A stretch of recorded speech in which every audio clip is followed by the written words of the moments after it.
Hey, what's up, my fellow MCOC gamers? I'm Civil Warrior, and welcome to a champion review for our 5-star Red Skull.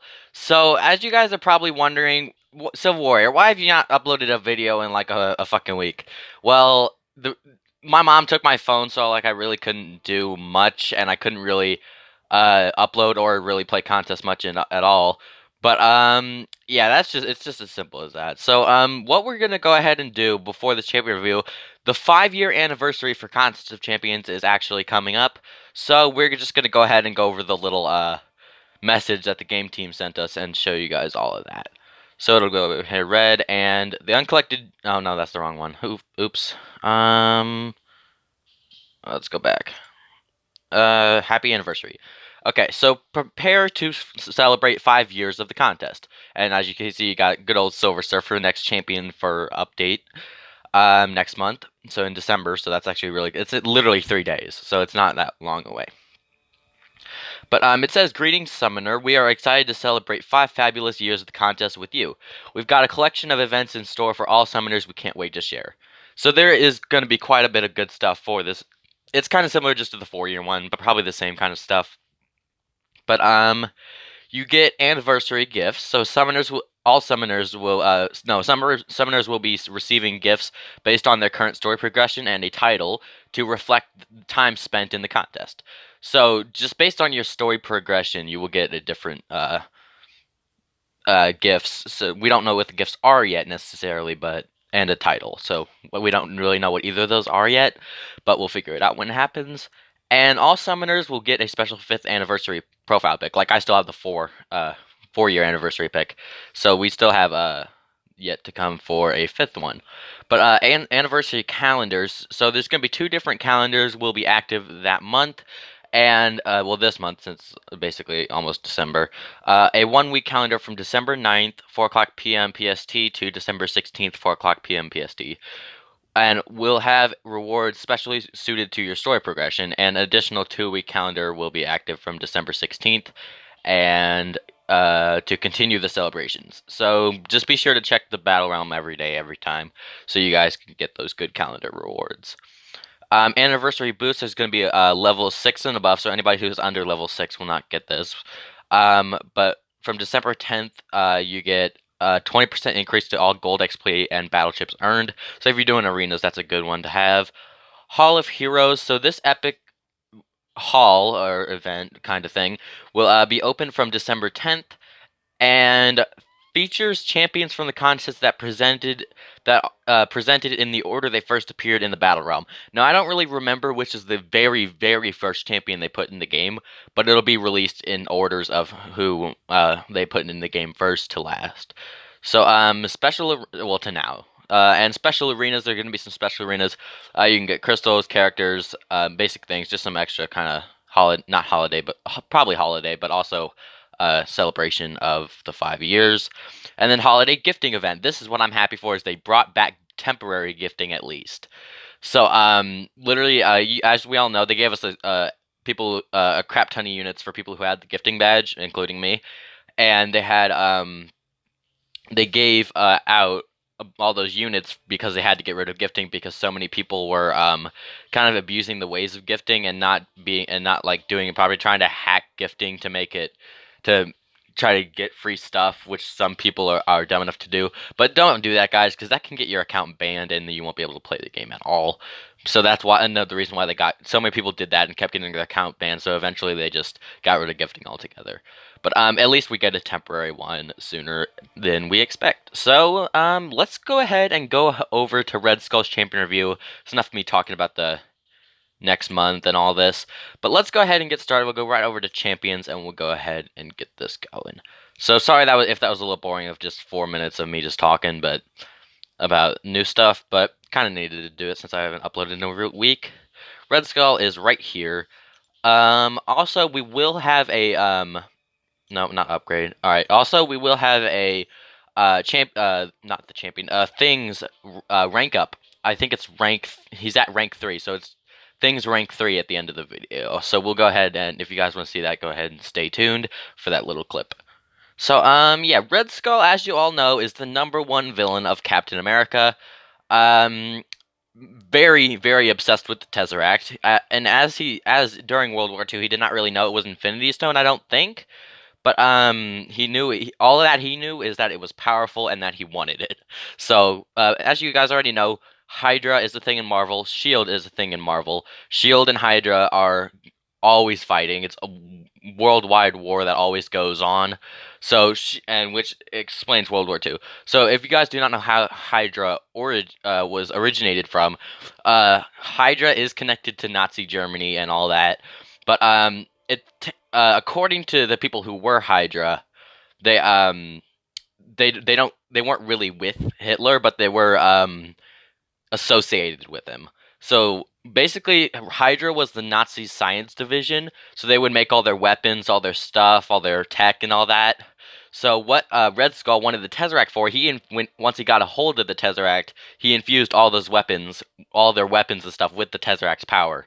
So that's why Red Skull was kind of more in power, and he was the leader of Hydra at that time. And in the comics, they did something different in the movies. Is when in the movies, Red Skull got teleported to Vormir with the Soul Stone, but in the comics he gets frozen in the ice with Captain America. It's just no one really found him till a long time after they found Captain America. And Red Skull, he ended up getting an Iron Skull suit, which is just he basically stole an Iron Man suit from Iron Man and made it his own. But yeah, he does live on in Captain America's time, along with Bucky, along with Cap. So along with Baron Zemo, in fact. So actually no, Baron Zemo, I think he was more hated Captain America from the start. I don't know. I don't really know too much about Baron Zemo, but he is going to be in Falcon and the Winter Soldier, so why not? But yeah, that's basically it. And they're always fighting Shield. Agents of Shield, it has lots to do with Hydra. So if you guys want to check out that TV show, there is a lot of Hydra in there. They don't really mention Red Skull. That actually they mentioned Red Skull a couple times in that show, but yeah, it's I kind of briefed over his kind of goal. Other than we'll go over the origin still, but I kind of wanted to give a little bit of an explanation about the character. So let's go ahead. We do not have a signature ability for the 5-star, but we will check it. I'll go ahead and check it with the 4-star Red Skull, who is awakened.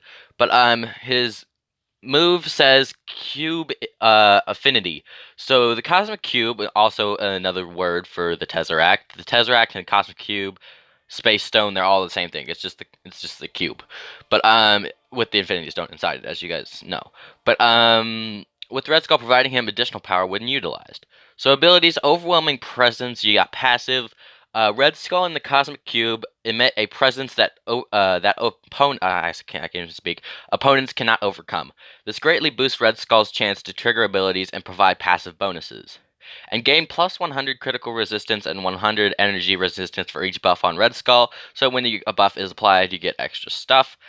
And the opponent's power rate is reduced by 10% for each debuff on them. So, and fights start. So his armor is actually quite good. So his armor up buffs. So Civil Warrior, like, he has armor up buffs. Iron Man has armor up buffs. War Machine does. Most anybody really with armor. Colossus is a good example. But fight start. So gain 5 armor up buffs, each increasing armor rating by 211.11. So armor up buffs stack up to 10, and armor up buffs are actually very, very helpful. It basically just reduces the damage. But and when filling a bar of power, you gain an armor buff, as well as blocking a basic attack. This is what is very, very good. So basically, I'll do a little brief explanation. Is every time you block, it doesn't matter if it's parry or not. Every time you block a basic attack, you get it takes a little bit of life as well as a little bit of power. So if they just do a whole row of basic attacks, that can actually add up to some pretty good damage and power drainage. But basically consume one armor buff up. I can't even speak. Armor up buff generated by Red Skull to power drain 10% of the opponent's max power and inflict 68.5 as direct damage for each buff on Red Skull. So stacking up the buffs on Red Skull is a good thing to do. Mostly for any champion, I should say. And heavy attacks, if the opponent is stunned, he'll block them for 7.5 seconds. And special attack 1. The special attack 2 does probably the most significant damage. Just due to the shock afterwards. But Special Attack 1, the final hit refreshes all shocks on the opponent inflicted through Red Skull's ability and stuns the opponent for 2 seconds. So his first move stun, it's not really a good stun, but it is helpful sometimes. Special Attack 2 is mainly what you want to go for most champions. And each hit shocks the opponent, dealing 154.13 energy damage over 2.5 seconds. And shock duration is increased by 50% for each buff on Red Skull. These shock debuffs stack up to 5. So again, with this stacking up the buffs is what you guys want to do with this champion. So Special Attack 3, drain all of the opponent's power for every 10% of power drained this way. Gain an armor up buff. So basically, that's actually really good because it drains at least the majority of their power. So basically, it'll get them down to Special 1. So if they're at a Special 3 and you do your Special 3 first, it'll power drain them. But yeah, so let's go ahead and go over to attributes and we'll keep it going. So hero rating is 2,829. He is rank 1 out of 5. He has not been ranked up at all yet. He's just been leveled up to rank 1. And challenge rating is 80, level 25 out of 25. Health is 8,347 plus 823 due to mastery. And I still don't know what to call that, but I'm going to call it either, just going to call it battle damage or attack damage. So attack damage is 685. And champion tag, I swear to God that was my name. It said denial, but my name's Daniel, so I was like, dang, I thought that was my name for a second. I just looked at it wrong. Champion tags control, denial, villain, metal, and size M. And attributes are critical rating is 310, critical damage rating 668, armor penetration is 000, and armor rating is 475. Block proficiency is 7,148. So those are quite good. Now let's go over and go to the synergy bonuses. I swear to God, if some other Hydra is not on here. Okay, Punisher 2999, that was what I was about to say. But you get eternal adversaries. So Red Skull with this synergy, if you have Captain America World War II as well, and I have both of them as good leveled up champions. For example, I have Captain America as maxed out 4-star, and my second best maxed out 4-star, in fact, and Red Skull as my 5-star. So Eternal Adversary. So if I have both on my team, Red Skull gains well-timed blocks, having 10% chance to perfect block for each buff on Red Skull. And Captain America World War II, well-timed blocks generate a Fury buff, increasing base attacks by 20% for 5 seconds. And this does not stack on duplicate synergies. Fury buffs are always good. The champion has a couple of them. Thing also can get some good stack up Fury buffs. Then you get Dark Illuminati. That's a hilarious name. All villains gain 20% armor, so if you have any of these characters with Red Skull, you get that.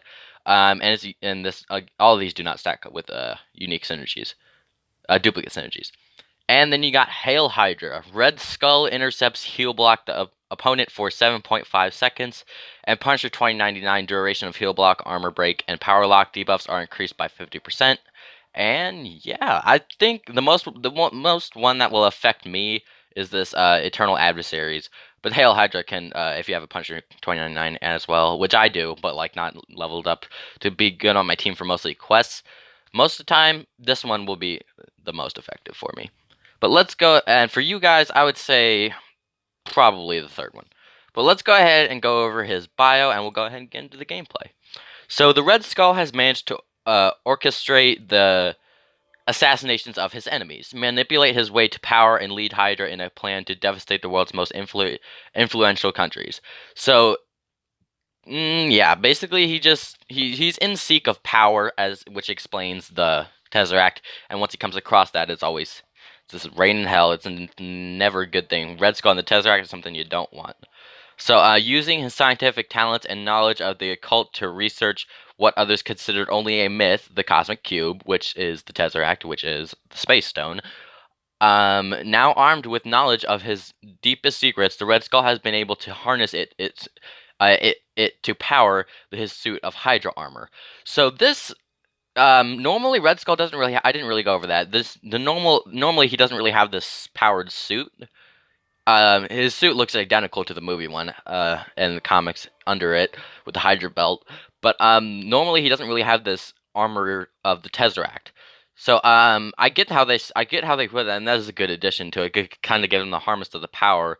Most of the time he just tries to wield the power, and then got teleported to Vormir as it was in the movie. In the comics, technically he does have this, so this is quite accurate. And the only thing about Red Skull, I never understood why his head, why his face is actually a literal red skull. I've always just kind of questioned why, because in the movie it was a mask. Why does he always have a red skull? I mean, that's just something that you guys can think about because I have no clue either. I don't really know the origin of why he has a red skull. But let's go ahead and go over to the gameplay. He is a tech champion, by the way. I should probably start naming the classes in my champion reviews. But let's go ahead and go over to the arena. Oh no, let's go back. I said I was gonna go over the signature ability with a 4-star. Almost lost it there. Alright, let's go ahead, go to info, and here you go. So it's called Cube Affinity, as I already said, and while heavy charging, generate 3.63 power per second, and a heavy charging can be held for an extended duration.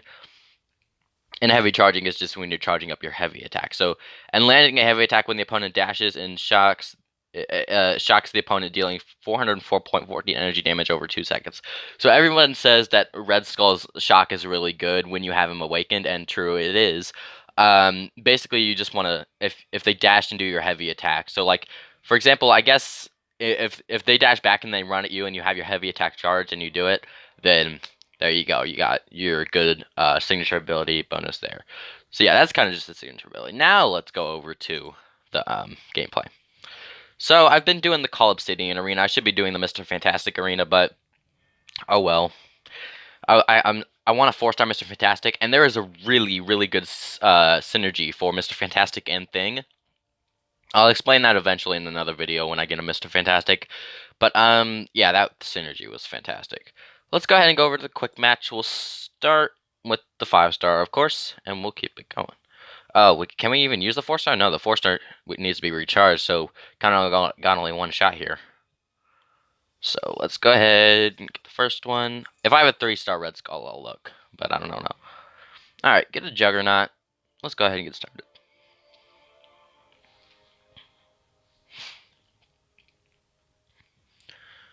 Alrighty, yeah, it'll be alright. We'll see. Kind of got to avoid his Unstoppable. There you see it took a little bit of damage with that block. Do a heavy attack if I can get it.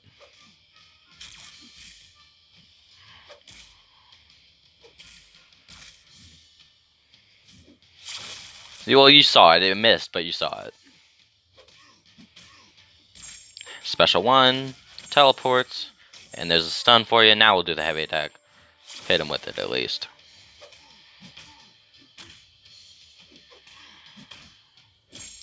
Get some basic attacks in there. Let him hit. No, we can't let him hit us too much. Special 2. Special 2 does some pretty good damage. Oh, hopefully we don't die here. Oh, missed that. Nah, we're good.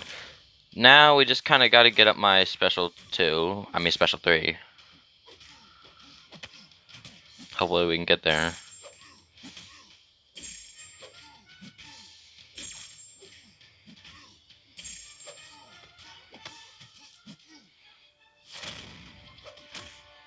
Here we go. It's kind of simple, but it is pretty cool. Gotta have the Tesseract. Makes him bow down to the Red Skull. Nice. So he kind of just shoots you off into space. It doesn't really, it does good significant amount of damage, but it is kind of short. I think the 2 special 3s I really love is Venom's and Human Torch. Human Torch's is freaking cool. So even Sam said it was freaking cool. But yeah, I think that basically concludes this video. I really do love Red Skull. He is a really cool character, and of course the #1 villain of Captain America. And Captain America is kind of he's mostly my favorite. If I had to pick, like out of the Avengers, but I can't really choose between my favorite Marvel character overall. But yeah, I think we'll go ahead and we'll end the video. So I really hope you guys enjoyed this video. Most of the time, we're gonna have champion the reviews sooner or later, but sometime this week we're gonna have probably something different than a champion review. But yeah, so let's go ahead and end the video. So if you guys enjoyed this video, don't forget to like and subscribe and hit that bell notification to get informed on new content, and I will see you guys in the contest.